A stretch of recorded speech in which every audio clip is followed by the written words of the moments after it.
Grey hair அதாவது தலைமுடி நரைக்கிறது அப்படின்னு வச்சுக்கோங்க. இது வந்து என்னென்ன காரணத்தால் வருது அப்படின்னா, ஃபர்ஸ்ட்டு வந்து மேஜர் பார்த்தா ஜெனட்டிக். அப்பா அம்மாவுக்கு இயர்லியராக நரைச்சிருந்ததுன்னா, so more prone to chances அவங்களுக்கும் இயர்லியராகவே நரைச்சிரும். அது நம்ம ட்ரீட்மெண்ட் பண்ணுறது ரொம்ப கஷ்டம் ஹோமியோபதியில். ஸோ மற்ற காரணத்தை வந்து ஹோமியோபதியில் ட்ரீட்மெண்ட் பண்ணிக்கலாம். மற்ற காரணம்னா ஸ்ட்ரெஸ் இருந்து சரியாக தூங்கலைன்னா கிரே ஹேர் வரும். Some metabolic disorder, diabetic mellitus, thyroid disorder, liver சம்மந்தப்பட்ட பிரச்சனைகள், உடம்புல ஏதாவது பிரச்சனை இருந்து அதனால் கிரே ஹேர் வரலாம்.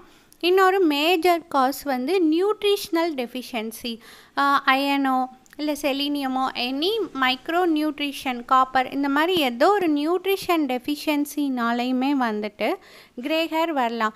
உங்களுக்கு நியூட்ரிஷ்னல் டெஃபிஷியன்சி இருந்துச்சுன்னா மெயினாக வந்து ரிஃப்ளெக்ட் ஆகிறது வந்து ஹேரும் நெயிலும் தாங்க.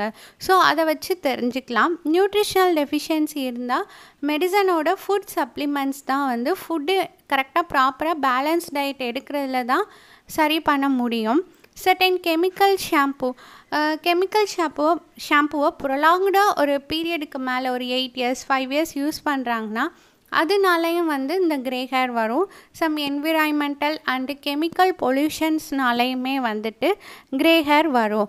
இது எல்லாத்துக்குமே வந்து வாட் காசுன்றதை பார்த்துட்டு ஹோமியோபதியில் மெடிசன்ஸ் எடுக்கும் போது கிரே ஹேர் வந்து ரெக்டிஃபை. இப்போ ஆல்ரெடி கிரே ஹேர் இருக்குன்னா அந்த கிரே ஹேரை ஹோமியோபதியில் வந்து ஒன்றும் பண்ண முடியாது, அது வளர்ந்து வெளியே வந்துருச்சு. ஸோ அதை நம்ம பிளாக்காக மாற்றணுன்னா டை அந்த மாதிரி தான் யூஸ் பண்ண முடியுமே தவிர அதை வந்து பிளாக்காக மாற்ற முடியாது ஹோமியோபதியில்.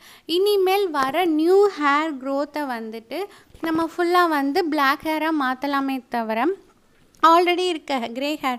ஸோ அதனால் எல்லோரும் எடுத்த உடனே ரெஸ்பான்ஸ் 1 monthல தெரியுமான்னு கேட்டிங்கன்னா தெரியாது. ப்ரொலாங்டாக 3 months யூஸ் பண்ணதுக்கப்புறம் தான், மெடிசன் எடுத்ததுக்கப்புறம் தான் தெரியும் அந்த நியூ ஹேர் க்ரோத்தோட சேஞ்சஸ் வந்துட்டு. ஸோ அதுதான் பிளாக்கிஷாக மாறி உங்களுக்கு வரும். ஆல்ரெடி வளர்ந்தது வந்து கிரே ஹேரில் தான் இருக்கும். ஸோ அதை ஒன்றும் பண்ண முடியாது.